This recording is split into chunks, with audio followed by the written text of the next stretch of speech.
நாளை காலை உன்னை சந்திக்க உன் வராகித்தாயான வெற்றி வராகித்தாயான நான் நேரம் குறித்துவிட்டேன்.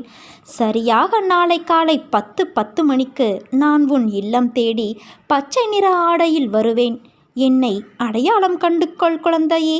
நான் என் உண்மையான உருவத்தில் வருவேன் என்று நீ எதிர்பார்க்கக்கூடாது.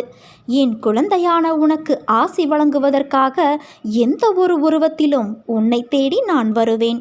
நீதான் என்னை புரிந்து கொண்டு அடையாளம் கண்டு கொள்ள வேண்டும். உன்னை நினைத்து நான் கவலைப்படுவதா அல்லது வருத்தப்படுவதா? நீ என்னை பார்க்கும்போது கண்ணில் ஆனந்தமும் மனதில் வேதனையும் தெரிகிறதே. என் பிள்ளையான நீ வேதனை கொள்ளலாமா?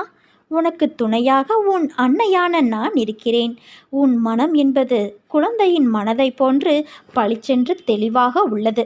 நீயோ அதை உணராமல் தேவையில்லாத விஷயங்களை நினைத்து புலம்பி வருத்த